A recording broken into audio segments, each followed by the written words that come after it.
Yeah.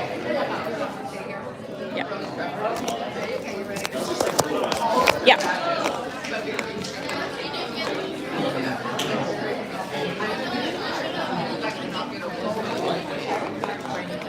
I mean.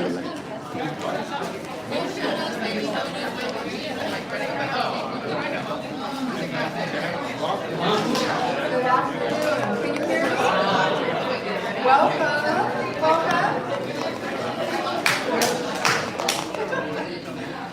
My boss does this, quiet coyote, like 5-year-olds, right? Okay, quiet coyote. You got it? Okay. Welcome. It's nice to see so many returning faces. I'm Martha Jones. I'm the Dean of the Collins College of Hospitality Management.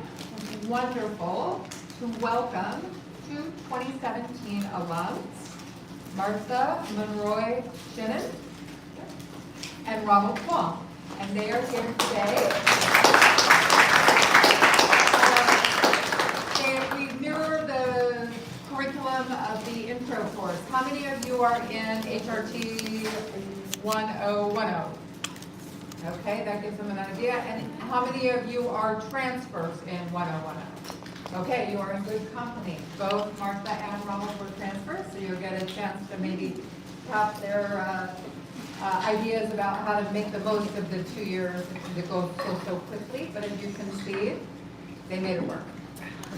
We've covered sports, we've covered tourism, we've covered the hotel business from a sales perspective in particular, and today we're going to talk about events with a little bit of a focus because you'll see that they both have a strong passion for food, whether it's just as a consumer or in Martha's case, she was participating in some competitions as a chef and taking home the trophy, right?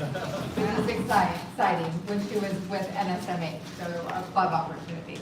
So I'm going to turn it over to Ronald, and I hope that some of you will ask some new questions. You've been really great about the questions and everything. We want to give you as much time as possible, so I'm putting you on notice that we will get to it quickly. So Ronald, thank you, and I'll let you take it away.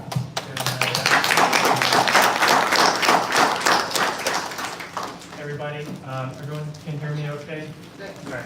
So my name is Ronald. I'm the Director of Event Operations at Irvine Marriott.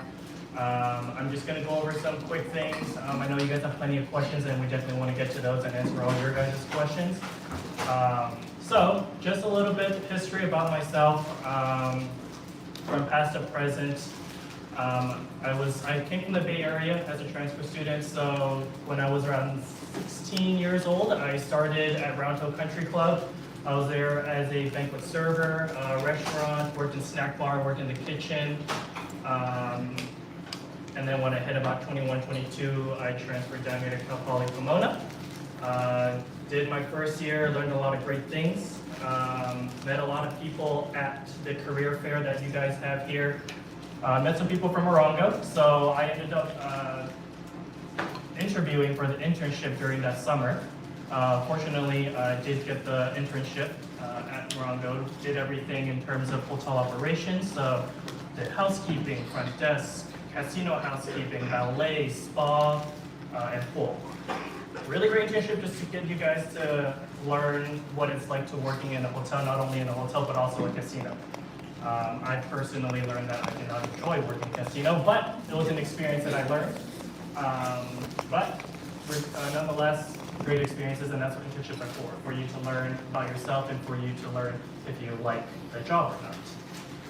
Shortly after Morongo, I did come back to school for that last year, graduated during April-ish, March. I was on campus, they did their interviews for the CMT program. I did fortunately get chosen, so it was great. I got chosen and I got to pick between a few. I did end up going to Hyatt Regency Monterey. Very beautiful property, 28 buildings. No building is more than 2 stories, so it's over like 24 acres or so. So very big property, old property.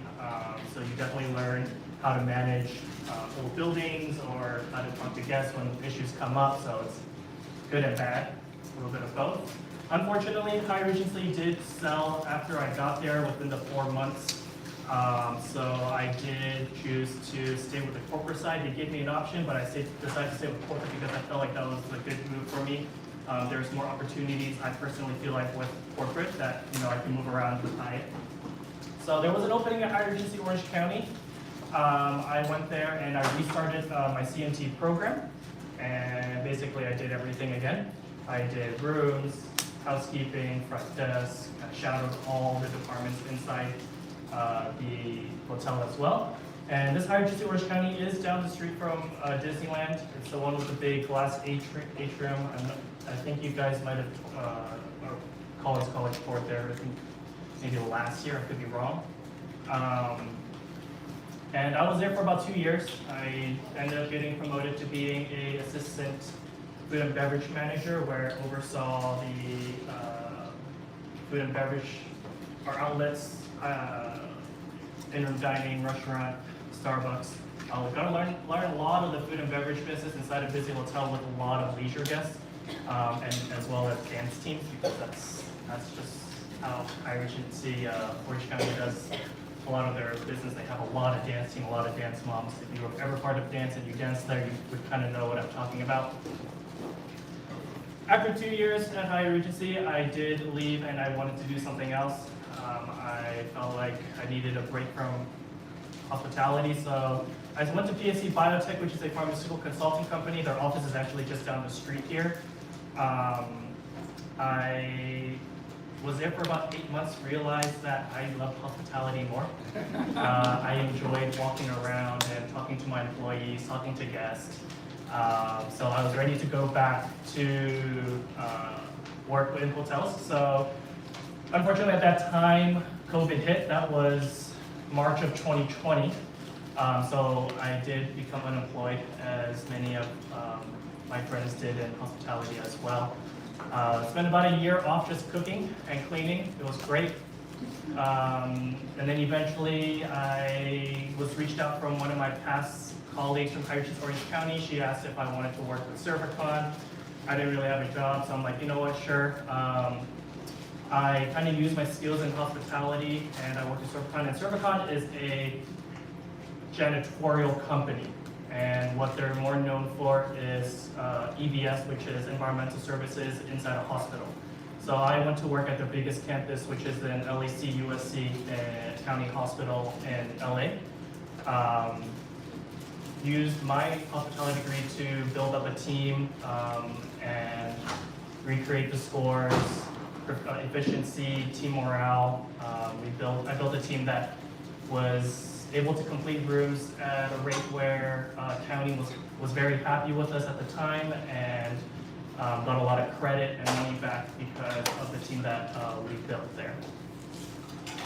Good experience. However, it was time for me to go back to hospitality. So my boss, who previously worked at Hyatt Regency Orange County, also went to Irvine Marriott. So she reached out. She said, "Hey, I'm going to move up into director of food and beverage." So she asked if I wanted to take her position. So I gladly did. I've been there for about 2.5 years now, a little bit over 2.5 years. Love it. These 2.5 years have gone by super quickly. I've been learning a lot, growing a lot in event management, and I'm basically taking everything that I learned from Round Hill Country Club as a banquet server and reapplying it to all my banquet staff.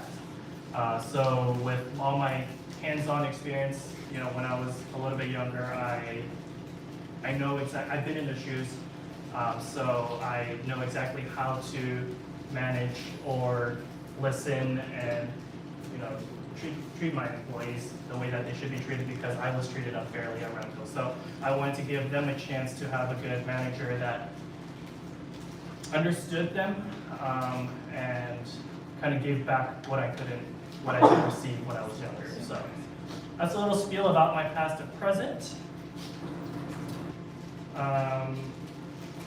2 questions. What's a CMT? CMT is a corporate management training program. So very similar to the Voyage program. DMT? Is it for Hilton, it's DMT or DMP? DMT. So it's just a manager's program that comes right out of college that teach and hire students to become managers, and they should mold them the way they want to. At the corporate level, not At the at the corporate property level. Yeah. And why did you graduate in March? I didn't graduate. You said you graduated in March or April. Oh, no, that was when I, Because you finished your quarters? Because you were on quarters? I just don't want anybody to think they can skip two in the no, middle no, of the term. I graduated at the normal time. So to June. To June. I think March was when I left PSC. Oh, that was when COVID hit. COVID hit, yeah. Okay. Continue. Perfect. These are just some of the choices that I made, and I'm going to go ahead and go over a little bit of each one. I think it's my personal advice to you guys, and obviously you guys are welcome to do whatever you want. However, this is how I feel like how I got to where I am because of the choices that I made. The first thing I put on there is the Collins College clubs. You have NSMH, you have CNAA, what formerly known as CPHA is now SHFM. what was that? SHFM. SHFM. Okay, sorry, I didn't know that one. All those clubs are great, and I know that when I was here, a lot of my friends were part of those, but I can definitely see the friends that weren't part of them, the ones who went down to campus and joined different clubs, fraternities, sororities, and I'm not saying that that's wrong, but if you're going to do that, make sure you join just as many clubs as you are up here, because these are the clubs that are going to help you make connections. These are the clubs that you're going to find people, go visit hotels, go visit properties that will help you exceed in life after you graduate, because you won't. Those clubs downstairs, yes, it's great for social life. We love it, make friends, but the clubs up here is what you guys are looking forward to do after you guys graduate. And I think that's what's also just as important, because after you graduate, your friends are going to be around you 24/7. You're going to be more at work more than you might be at home or with your friends, most likely. So please join clubs. Another thing that I learned while I was a student as an NSMH, we had our regional conference here. MGM came, and one of the things that he said that I still like to tell students or anybody that's still in college is that MGM will automatically pull resumes out of their system when they have NSMH written on the resume. And that's something that can help you guys, exceed more than others that are not in the clubs. So please join clubs as many as you can. Attend as much events as you can. And yeah, kind of goes into the second one of making connections. And the third one, which is talking to your advisors. They have so many connections, they have so many experience. Even if it's not about your future, it could be present and how they can help you. Each one is willing to give a lending hand. I had Michelle Yu as an advisor, and she helped me a lot through college, especially with what I want to do in the future, emotionally at the time. So she was there for me. So please talk to your advisors. They will put you in the right direction if you guys have any worries about your future. Number 4, which is learn your leadership style, kind of goes with the picture that's on the right side over here, which I'm sure a lot of you guys have seen this before, correct? How many of you guys have not seen this before? Okay, and that's okay. So your leadership style is how you are going to be with your staff, right, or whoever you work with. There's two kind of people. There's you have a boss, which is sitting up top and you're pulling for it, or are you a leader, which is you're pulling a team forward, right? Are you that kind of person that's going to be leading your team into success, or are we going to be sitting up top and kind of pushing the team forward but not doing anything about it? Now, I'm not saying either one are wrong, but it is up to you to decide which one you are. When I was here, Margie taught a great class on strategic leadership. Do you still teach that class?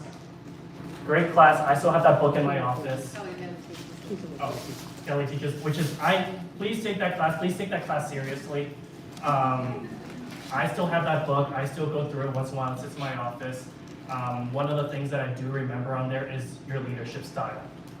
And I think that's what's super important. Are you the kind that's delegating? Are you the kind that's coaching, supporting? Are you directing? Are you directing? Test for me. Yes. for me, I found that a mix of all of it and using which one in different scenarios is the perfect way to go about it. I'm more the supportive type. I'm there, if I need to turn a room in my event space, I'm there cleaning the bars, even though our union contract negotiations forbid me to do that, I am there though. You know what, they can come to me afterwards, but I am going to help my team because we have such a tight turn. We're gonna make this happen, and my team knows that I'm there to support them at all times. So kind of figuring out your leadership style, read that book, learn it. Each person that you're gonna come across in the future, if you have staff under you, not everyone learns the same way. Not everyone gets a message the same way. So, you know, how you approach your employees, how I approach my employees in the operations side is super important because I might approach Margie on one thing, but I might approach Leslie on another way, right? And everyone learns differently. So that's the most important part. Everyone learns differently. Working hard is always important. You know, I'm sure that's a very normal thing. I put a little bit too much blood, sweat, and tears into my job in the first 5 years or so. But I think however much you put into now in college and in early years of work is where you're gonna end up in the future as well. I put in numerous hours. I work 12 hours, come back, you know, the next day at 5 a.m. and do another 12 hours, 14 hours. And that's not how every hotel is going to be. That's just how it happened to be where I was at the moment. But put in the work, do it during college, do it during your early years, continue doing it, keep your head down, and it'll take you to places where you don't even think you'll be able to reach. Unfortunately, I made my goal of being a director by 30, and I was very proud of that, so I just kind of kept my head down and just keep on working towards it. You never know you never know what's gonna happen. Learning from mistakes, we are all gonna make mistakes. I tell my staff this all the time too. It's okay to try new things, and it's okay to make mistakes, but most importantly is what we learn from it. We are just going to keep on coming across these all day long, all year long. I've made plenty of mistakes in the past, you know, even with coaching with my staff, right, operationally, or even with an event. Maybe I made the wrong call, but you know what, we took it to the heart, we learned, and you know, it's not the same mistake that we're gonna make at the hotel with the team again. So that could go with your college life, that can go with your work life, personal life, always learn from your mistakes.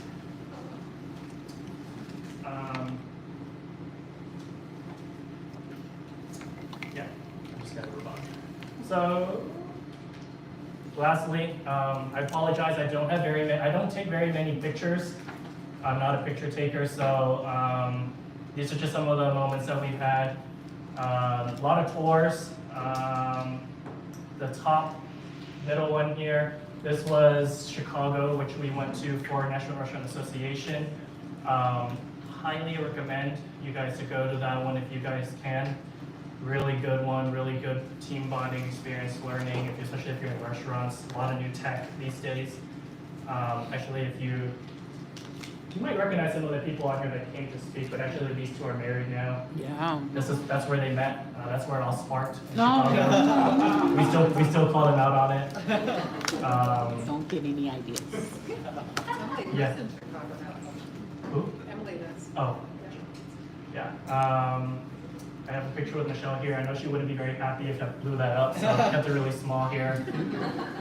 And then, She's not here to defend herself. no, she's not.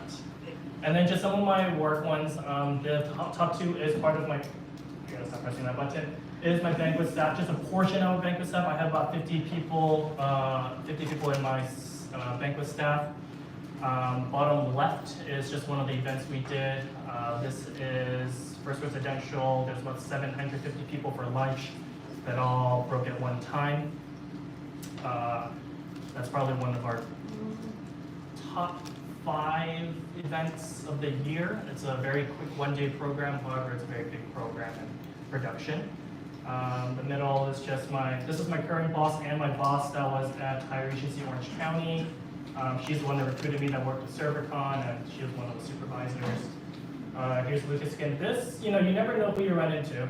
This was actually a work event for CMN Fundraiser, which is Children's Miracle Network. Marriott is a big donator to that, and they bring us out to a golf tournament. I ran into him. I still run into him nowadays because he comes to my property as revenue management. So you never know who you run into in the future, especially in Southern California. So just little pictures and for you guys, but that's all I had. Thank you, Ronald.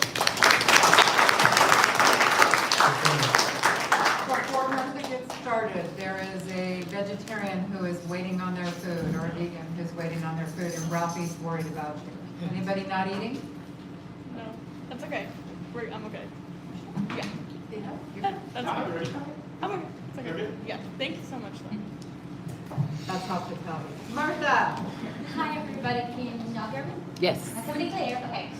Well, thank you so much for your time and for you taking the moment of your busy day just to come hear us talk about our lives and how it's progressed and how it's gone since we left this building, which feels like it was just yesterday. My name is Martha Chinen. Little background. So now I'm the senior sales manager for Encore. It's an event technology company. We produce shows, we produce conferences, we produce award shows, all that fun stuff. But this is me back in the day. I immigrated from Guatemala when I was, I love it. We just had the Dodger night and I got myself a jersey. So anyways, I digress. So I immigrated here when I was about 6 months. My parents being, we're all first generation. I was a band geek. I loved it. I, of course, on 5 feet, and I was probably 4'10" there, and I played the bass clarinet, which was like up to here. And this is my senior graduation photo, and I was super excited. I was very involved in high school. I loved it. I just, I love the idea of school, but I love the idea of creating experiences at school because we're already stuck there. So we're like, let's make the most. We would do funnel cake sales, proms, fashion shows. I don't know where. My mom would always be like, where are you coming up with these ideas? So a little background of me. I am a transfer student. I went to Pasadena City College right out of high school. Needed to stay home, help out the family, and so I was a working student. So I went to Pasadena City College for 4 years before I came and transferred in 2015. During those 4 years, I would say it was amazing because I did leave Pasadena City College with a couple of associates. When you're looking at your school, you want to make sure it's kind of, if you're a transfer, the idea is you don't have to take as many classes when you come to your last chapter in life. I was so lucky that I had a lot of mentors. I think that's a big thing. Finding someone that guides you, especially when you're in such a big infrastructure of a school, that can help you. For me, I was the first one in my family ever to go to college. I was the first one to ever apply. I was actually a dreamer, DACA, at that point. So in 2013, I was like, wait, I don't gotta pay out-of-country tuition. So it was an amazing gift. So what I did with that gift was, okay, I'm gonna give it all I can.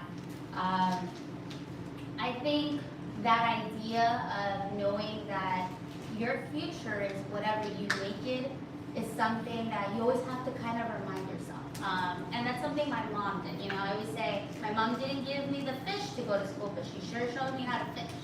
And I fish, so I worked my butt off. I was so blessed to be given a grant from the Encore Society, which I've got to go to the gala. First time I went, I kid you not, I started crying.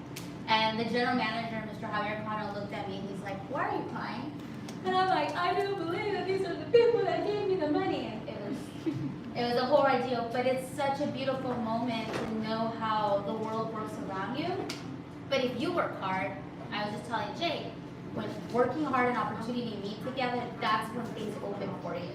So I came here in 2015. I was a recipient of a DACA grant as well, so I didn't have to pay for school. But that just goes to say, it's like something I wish someone would have told me earlier was, if you pass classes, if you do your best work, if you live that model, even with school and life, it pays off. I was very thankful that I left college no debt, because I just apply myself, you know, and that idea transfers when you go to work, you know. Your brand is what you present every day. You walk in the door, whatever you're doing. If you're a hairstylist, if you're a cook, if you're a dishwasher, something my mom always told me was show up 100% every day. Even if it's something that you're not like emotionally invested, just show 100% because while you're there, you're already giving your time. So I came here, I gave it my 110%. I made the best of it. I was very thankful to be connected with a lot of teachers. I always call myself, I was a, Ronald used a really beautiful word, honorary member. I wasn't a member of any clubs because I did go, I went to school from 7 a.m., finished my classes at 3, in the car, changed, and was going to work by 5 p.m. I did that for 2 years here. I worked for Hillstone Restaurant. That was my first job. They do recruit out of this program, amazing company. We'll talk more about them in just a bit. So it was interesting, but I had really great connections with my teachers. Leslie was one of them, Laura, I was very thankful to always talk to them during their office hours, and they'll be like, hey, we're having an event. You want to be part of Iron Chef? Why not? I had a break, let's be part of this, let's join. And even in those little moments that you could, give it 100% because you never know who you're going to meet during those experiences. I did the RKR, the restaurant series. It was amazing. I'm still connected with every single person that I went to my program with. And it was such an enriching experience because what I learned in this school, the structure, the business aspect, I still have my book of yields. I don't know if that's a thing still. It sits in my life. I always say if it doesn't make sense, it doesn't make dollars. If we're not making dollars, what are we talking about? So that book of yields is treasure. I have 2 copies. These are, okay, so a little bit of my past. I've had the honor of working with these 4 companies. Like I mentioned, Hillstone, my first job as a greeter/host at 18 years old, still in high school. That's where I found my love for this industry, hospitality. I remember working, I come from Latino community. We're always talking to everyone. We're being hospitable. Are you hungry? Did you eat? Did you drink? And I went to work, and I'm like, I'm getting paid to talk to people. I'm getting paid to understand who they are. And I asked my boss, and I was like, still my mentor to this day, Marvin Wells. I'm like, hey, Marvin, did you go to school for what you did? And he's like, yeah. I'm like, what are the best schools to go? And I was already at this point my freshman year at PCC. And he goes, well, there's 2 schools. You can go to Las Vegas, or you could go, and I was like, I'm trying to stay local. I don't have Vegas money yet. And he's like, Cal Poly one day. And I made that goal. It was my mission board. I was like, I'm gonna go to Cal Poly one day. This was 2012.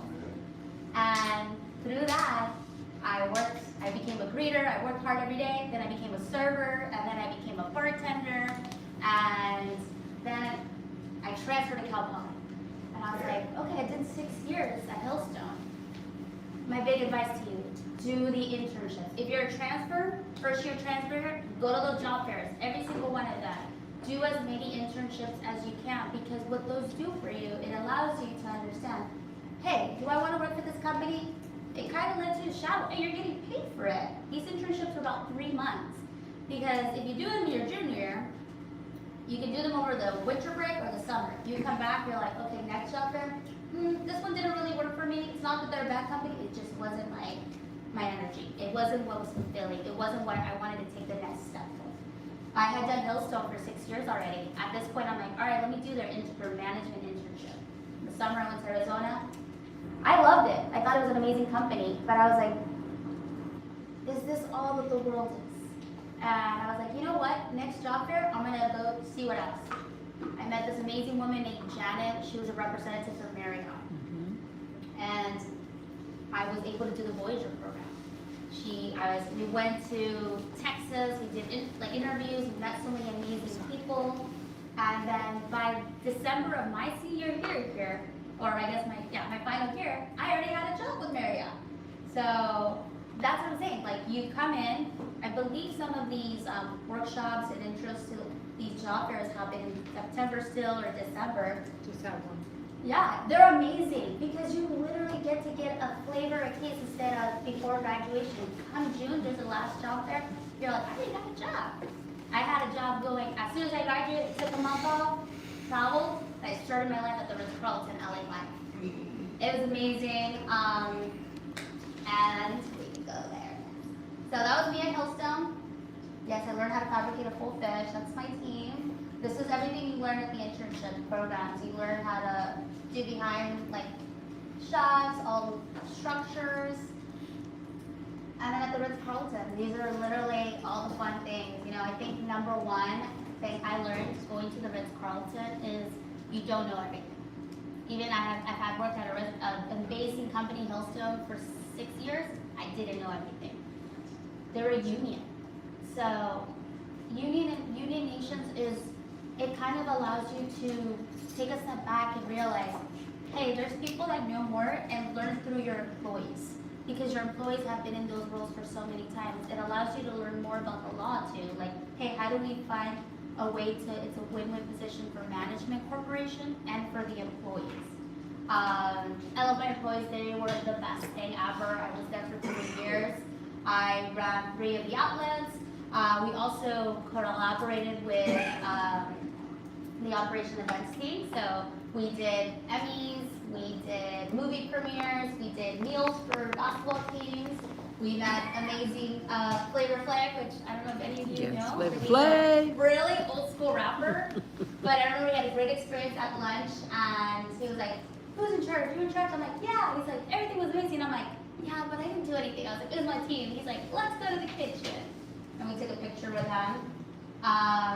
This experience also allowed me to think outside the box. During slow times, during the holiday times, which you'll learn is a flow in the event world, you need to be creative. You need to think outside, get imaginative. And I remember I'm like, you know, a lot of restaurants have morning buffets, but they don't allow you to be part of that experience. Like, so what we did is we opened up our kitchen and created live stations so people can walk in and actually have kind of interact with our shop. So this was the sushi station, live sushi shop, and then it was like all you can eat sushi, all you can eat bao buns. It was amazing. Like I mentioned, being humbled and realizing that you need to lean on your team. Even though you're a manager, it doesn't mean that you don't do any of the work, you know? This, in this picture here, we were doing a basketball meal. One of the chefs got hurt, and we had a coach just being like, "Where's our food?" Me and my team had just got behind the cookie station, and we started making pastas for the basketball players. Like, you know, like, we just gotta get the job done. And once your team sees you do that, if you're not afraid to roll up your sleeves and just be part of, you know, the battle together, they will go to bat for you. And I learned that. It was the best experience. Ritz-Carlton taught me high standards, consistency. And my next chapter, the only reason I left the Ritz-Carlton was because I wanted to open my own restaurant. And working corporate is amazing, but you have a lot of, what can I say, resources. That if you ever want to open your own restaurant, you don't have all those resources. You don't have a huge budget. You don't have a whole creative team. You have just yourself and your small direct team. So I said, hey, if I'm going to go to work at a mom and pop restaurant, I want it to be the best. And that's my next advice for you guys. You're going to go through different tribulations where sometimes a job is not the right fit, but you want to make sure you leave a job for the next opportunity that's going to take you the distance. You never want to leave a job if you're like, it's just not sitting right, you know. Connections and relationships is everything. You never know how you're going to meet that person that you work with again in the industry. It is such a small world. And I'll tell you why in just a bit, but I remember telling my boss, hey, you know that I want to open a restaurant. I'm going to be interviewing. He was so excited because he knew my long-term goal. I interviewed with Providence. They are a Michelin star restaurant here in Midtown Hollywood. I met Donato and Chef Michael Cimarosti, and they saw my resume and they're like, why do you think you would make it here? You know, you need it to be like a SOM level 2. And they're like, I was like, well, I have 2 people on my resume. I have the Ritz-Carlton and I have Hillstone. I know I don't know everything, but I'm hungry to learn whatever you can teach me, but I know I can bring consistency and structure. So knowing your goals, knowing what makes you, you know, like there's no one like you in this world. And I think important is never comparing yourself to anyone else, because I think that's going to be your biggest setback in the future. Like just knowing what you're great at and being proud of. And then also being proud of your opportunities, because if you go into a company and you're like, I know everything, they'll be like, what can I teach this person? Humility is very important. They took a chance on me and I worked with them 2 years. I was with them during the pandemic, which is interesting. Providence is a kind of restaurant that you do tastings, table side thing. When the pandemic happened, it's like, get away from me. Don't touch me, don't get near me. They don't want to see you scrape salt off a shrimp. So, they don't want you to touch their truffles, So, we were closed for about a month, and there goes you being in management. I was the youngest in the staff there, and, if you have an idea, say it. What's the worst thing they can say? No. Yes. But I raised my hand, and I said, hey guys, have you ever thought about a take-home option? We can live stream it, we could do a YouTube video, and then now we're bringing the experience to their house. I think people might like that. And I remember they were like, all right, and we started talking about it, we brainstormed it, and we created that. And it became, I think we are one of the first restaurants that started that. You take food from home, you watch a video after that. Elena was doing it, French Laundry was doing it. It was an amazing feeling to see that. We developed that. We did do it for a whole year, and eventually we were like, we're gonna save, because it is mom and pops, we're gonna save our quarter dimes and dollars for when we get to reopen it. They were closed for a bit. And Hillstone, and that's why I go back. You never know who's gonna call you, so you always leave through the front door and with the best relationships. Hillstone calls, hey Martha, my sister still works for them. We heard that you're kind of furloughed. I'm like, yeah guys, we're like, you don't want to come back? They had the Santa Monica location closed for the whole year during COVID, and they're like, we're gonna reopen it.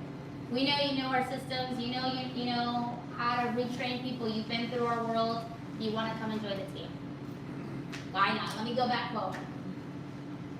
We went back, we reopened a whole concept. There was no staff.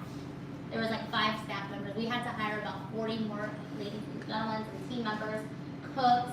And it was a very interesting era because I want to say we had our kitchen staff was all boomers and millennials, and then I had my front of the house, which I was calling the amazing Gen Zs. They bring a lot of perspective in our life. And as a manager, it was my job to bring these 2 ideologies together.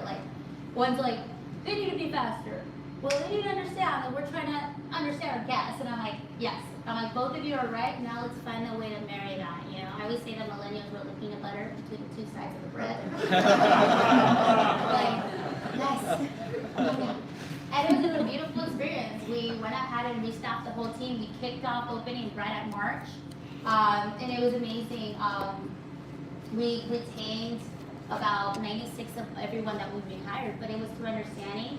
And it was interesting training every single one of them. Some of them have never been servers. Some of them were students just like you from local colleges. And I was like, don't worry, I was doing what you're doing, serving, reading, when I was your age. And some of the days we would have mini calls because people were sick or something because it was still during the pandemic. Those days, hey, I was you. A couple years ago, I would throw my apron on. Who needs help? Station. The line was going down because we were so busy. I'll get behind and start cooking because I had done it and I wasn't afraid to show that I could be there for them. And sometimes you don't need to be the full star. If you have a bartender that's like, I need my cups, you don't need to be behind the bar making drinks.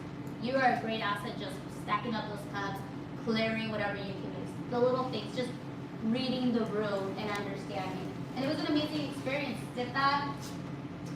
And then I think I would say at that point it was 11 years in the industry of restaurant.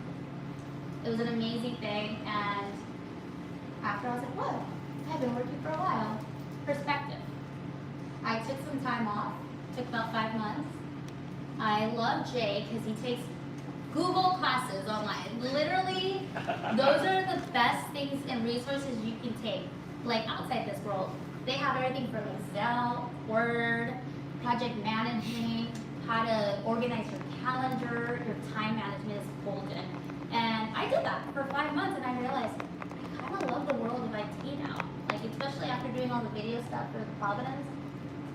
And then because the world is so small, one of my regulars from Hillstone was like, called me, hey, are you coming back to the restaurant world? No.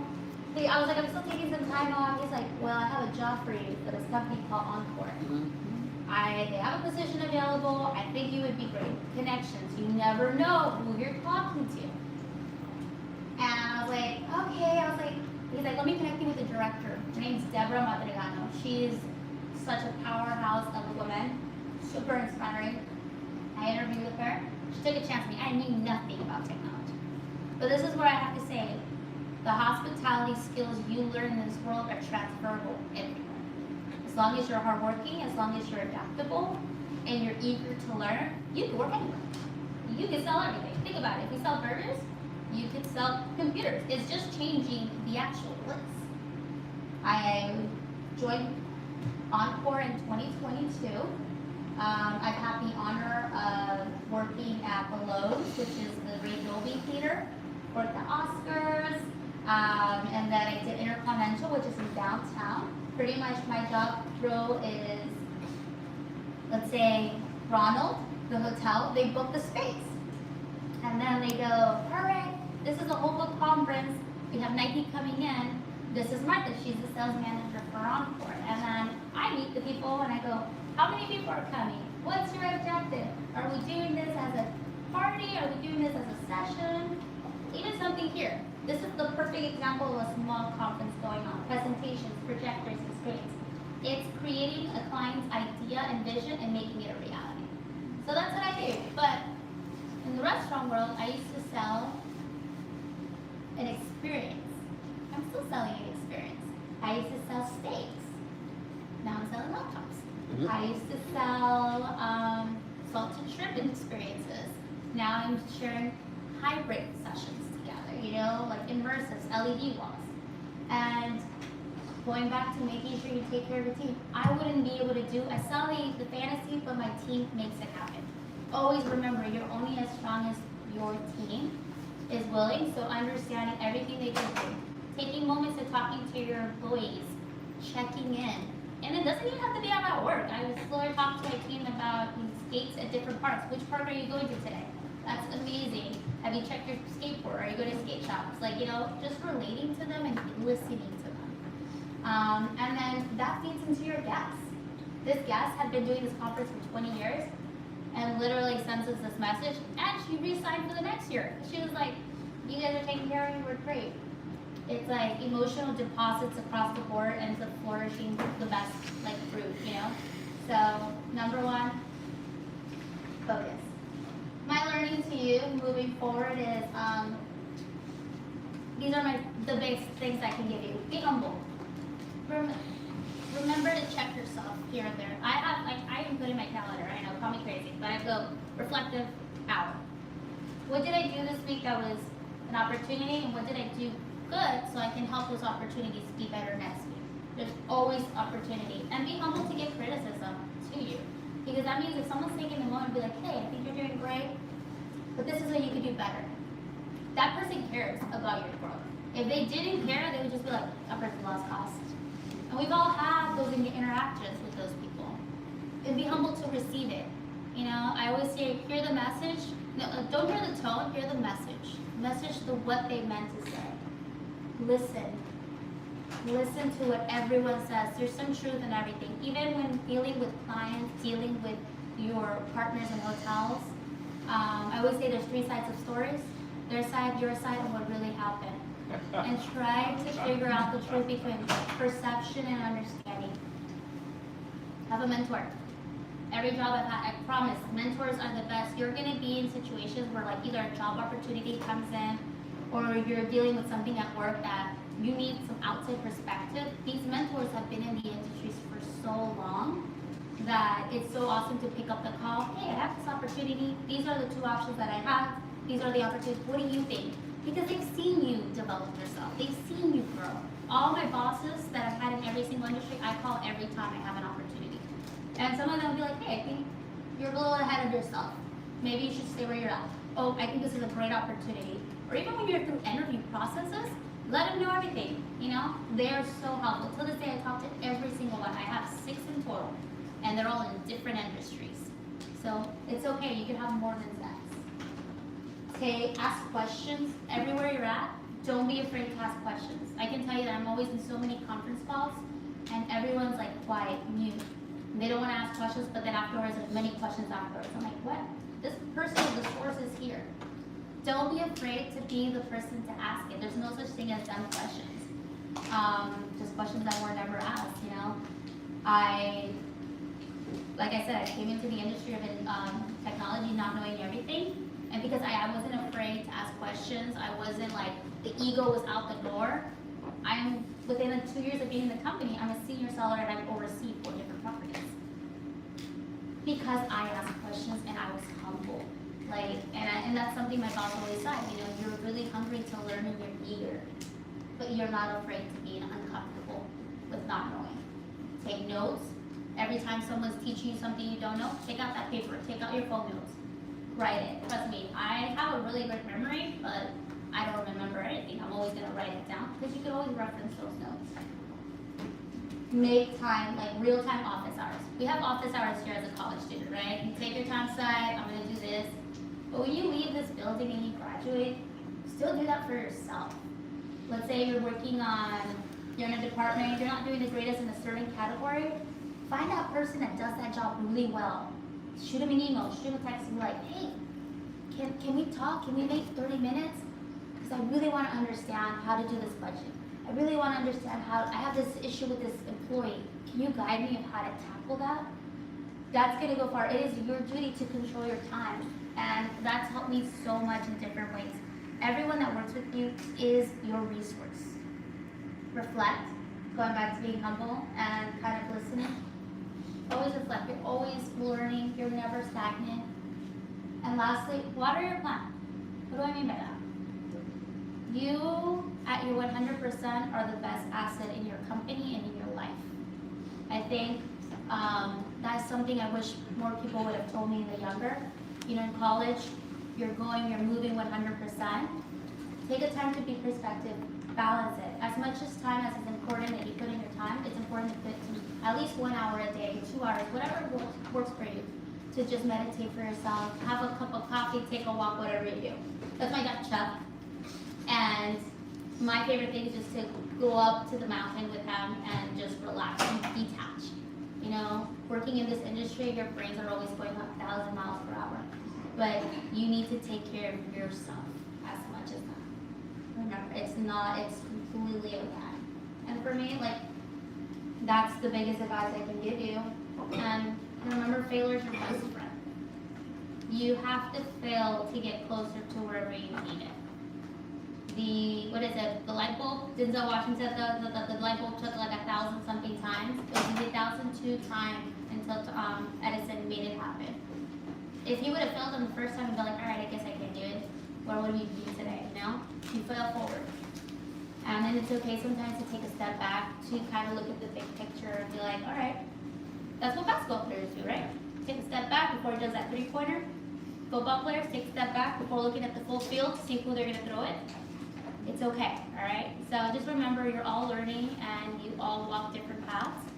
And when you go to interviews, remember your strengths. That's what makes you hireable. That's what people look. When I look at someone's resume, I don't look to see how many experiences they have, what they do.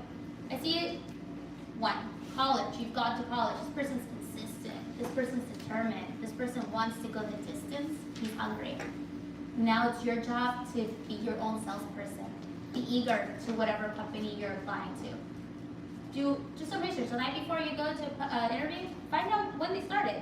Find out what their values are. Because that aligns your values. And then that will give you a reason. You're going on a date pretty much with this company. You know, like that's the best way I see it. I'm like, I want this person to pick me, like, and this is why I think we align. You know, we're seeing eye to eye. And every time I've done it that way, it works. So, you know, you research, we all do it. We go on a date, we research the person, Instagram, whatever. They like sports, they like the Broncos, you know. And that's the same way, you know. We have LinkedIn, we have the company's website, and you know, you go in there and they're like, man, this person took the moment to get to know us. And this is why they want to be part of us. Like managers and recruiters, they love that, okay? So thank you so much.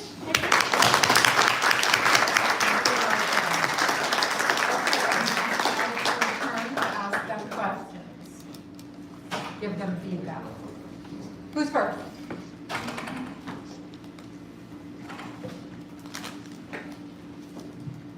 Okay, I'll ask the first question. You both say work hard. You both say you worked too hard. You could go back. What needs to be different? I think I would tell that person, the building will be here tomorrow. The building will be here tomorrow. That budget that I've been sitting and staring here for like 2 hours, I'm not contributing to this at all. Knowing when a moment, like I said, to step back and take that time. Okay. Take breaks. Sometimes when I'm working on something way too hard, I just need to take a break. Sometimes I just come back to it the next day. The world's not gonna burn, and just get a whole new perspective on it. Yeah, you just gotta take breaks. You're gonna fry your brain trying to look at the same thing over and over again for the 8 to 12 hours. It's not gonna change. Yeah. So work smart. Okay. What is the one thing that keeps your passion alive? Or So just repeat it so they can hear it on the live stream. What is the one thing that keeps your passion alive? I think for me, because I work in events operations, so getting to see everything from the planning phase, even the sales manager turning it over from sales to events planning it and asking me questions. We're all trying to get ready for it from the weeks to come. The event comes, we execute it that day, happy clients, and just kind of seeing it in their eyes and seeing how relieved they are and how much they trust us in terms of our hotel, our staff, our service, kind of keeps what I like to see, and the consistency and the service that my team brings, and that morale that we bring. So I think that's what kind of keeps me going with my team. I definitely like to see the happiness from the client's perspective. I think mine is feeling like I'm learning. I'm continuously learning whatever I'm doing. I know my passion will probably go down if the moment in my brain feels stagnant. So the fact that I'm learning and it's adding to my own mental asset, but at the same time through that I'm creating these experiences and all the teachings that I'm getting, I'm applying it to my job and then seeing it become fruitful is kind of like an aha moment for me. So I'm like, oh yeah, I really love this. Question? thank you. Can you pass that?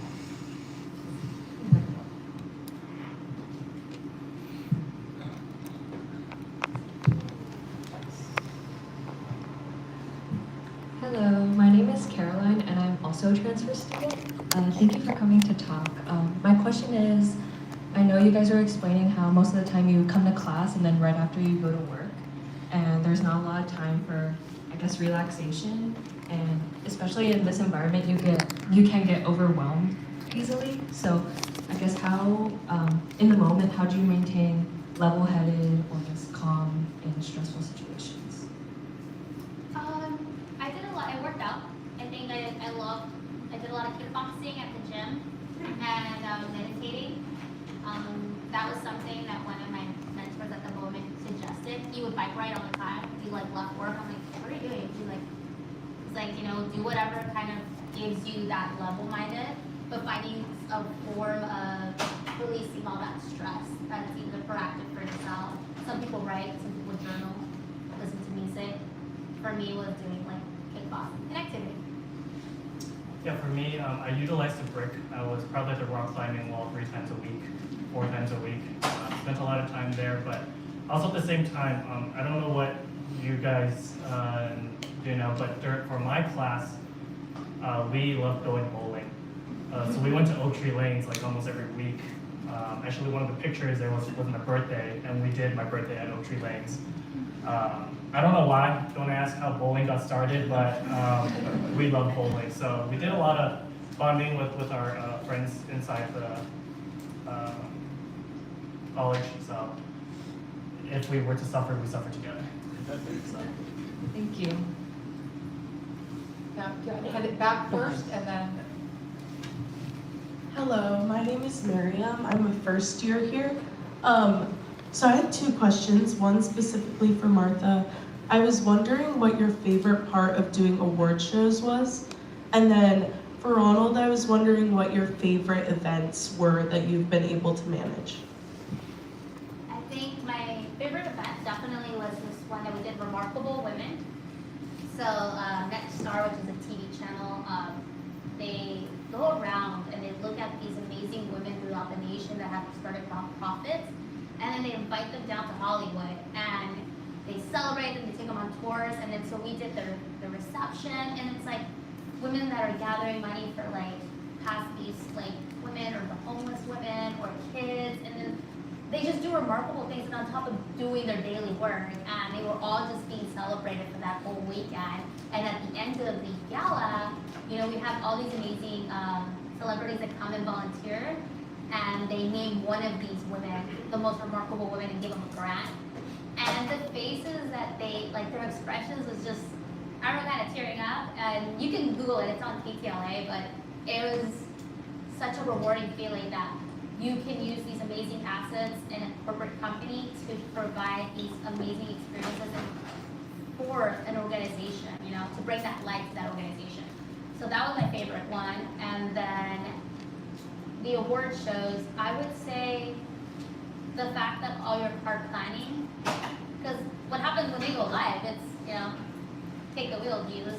But just knowing that in your planning, you're really more organized, that you can tackle anything that comes at you, and then see the real moments of these people that we kind of idolize as celebrities, see them as human beings, you know, like before they go, and like from the Oscars, from the moment they receive the award, they go into this little hallway, they have this moment of silence with their family, and then they go to answer this room with all these cameras and stuff. But that moment, just being able to witness that is just so beautiful, you know? It's very human. I believe your question was, what was the favorite event that I was a part of, right? Our hotel at Irvine Marriott is a little bit more corporate. Once in a while we get some of the social ones. Actually, we didn't do it this year, but last year we had Chalk. Chalk did a prom for all the kids who missed prom because they were sick. So they brought all the kids in, everyone was in pretty dresses, and the men were in suits and tux. There was a lot of events. They brought the Chalk dog. The dog was there, and just kind of seeing how, you know, the kids who wanted to, you know, who just actually just missed their prom was, and being able to put it on for them, and you know, doing our best to accompany and make it happen for them, for the kids was probably one of the best moments that we've had. We had it twice, two times for them. So Chalk proms. Beautiful. Hello, welcome back.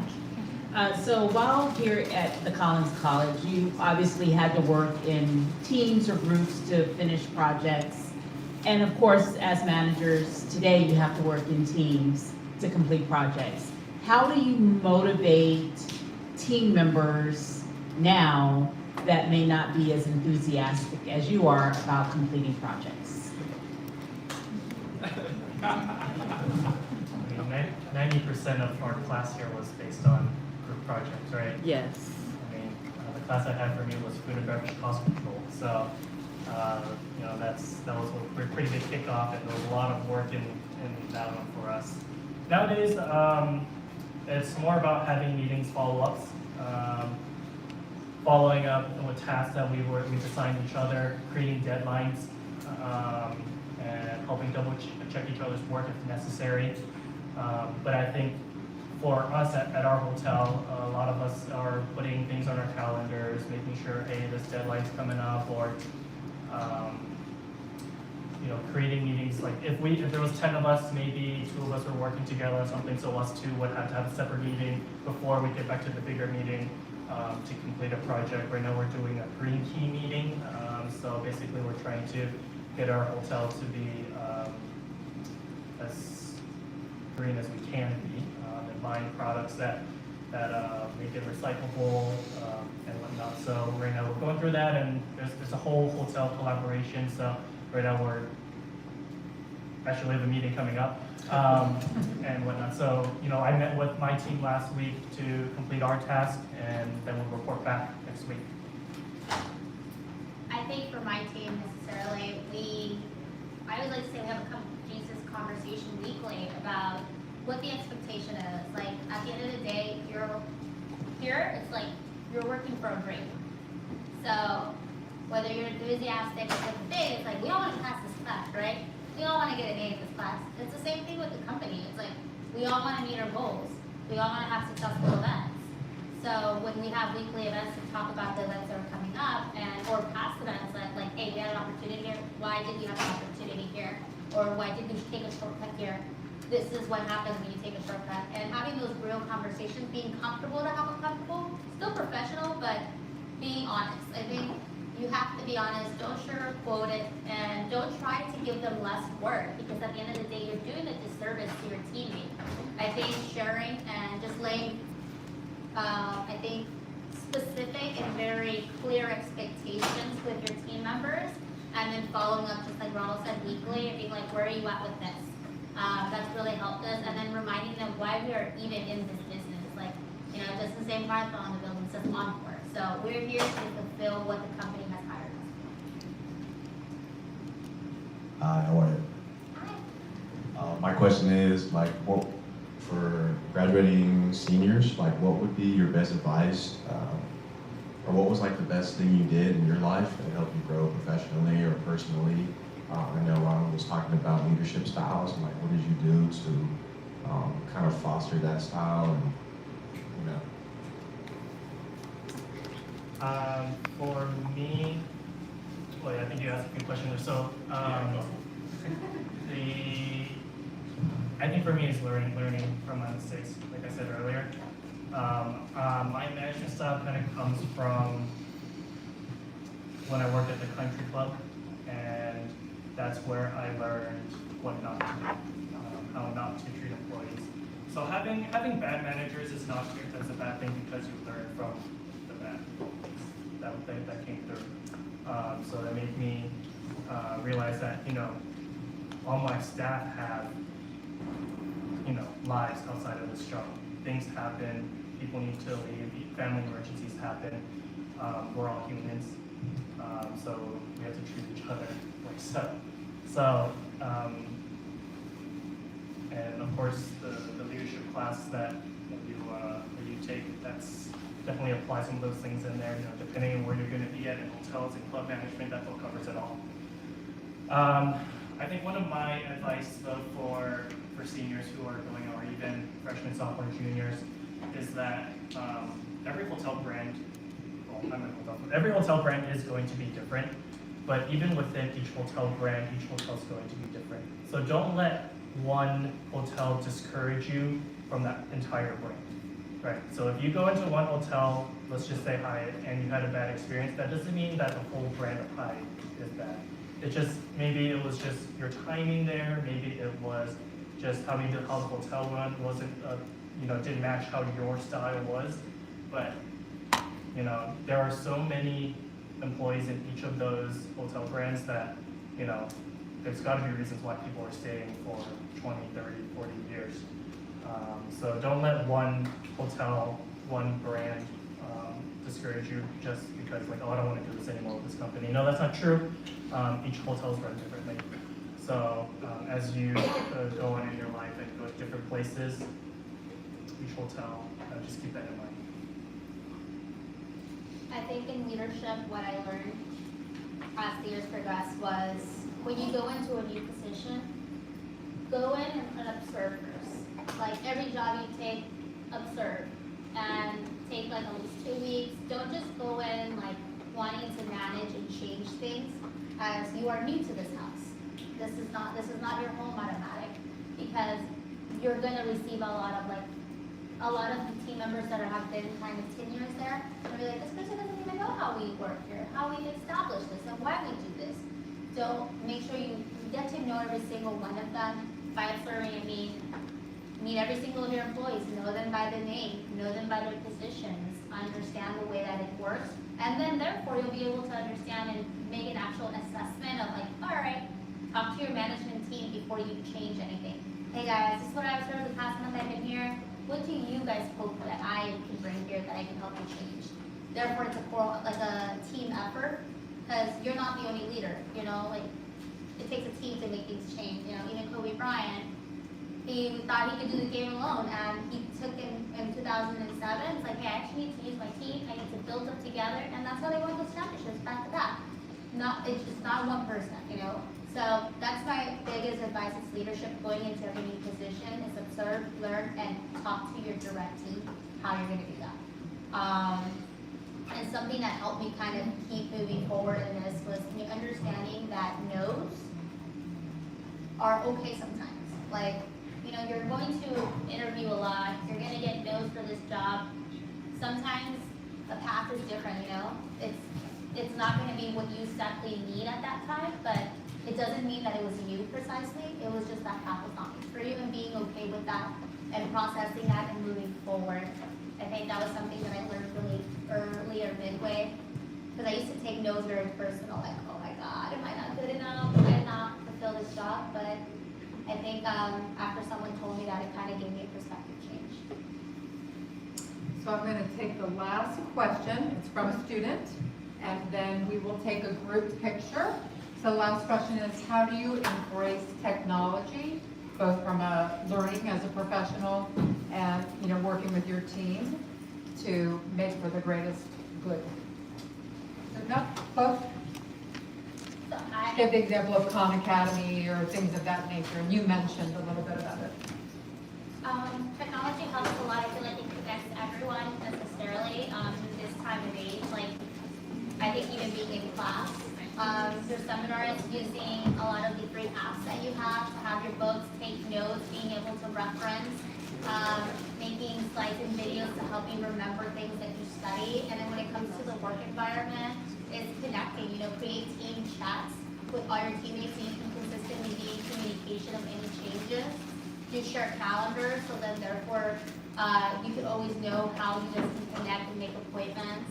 And then with your team fellow members is making sure you have a great system of scheduling and I guess connectivity is putting a platform to use where all your team members can connect as well within the work environments. I feel like that, staying connected. Technology is always changing, and it's depending on what you're working in. Like for example, for my staff at banquets, a lot of them have been there for 20 plus years, and technology is not their best skill.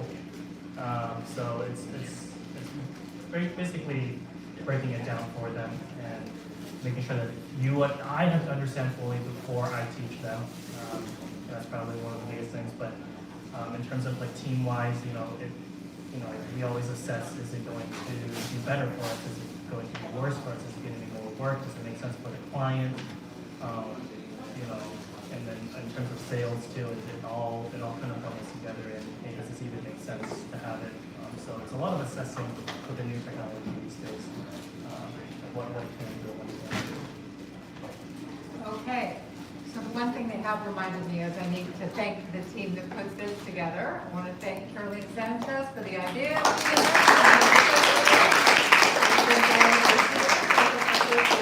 Love screen and making us pretty.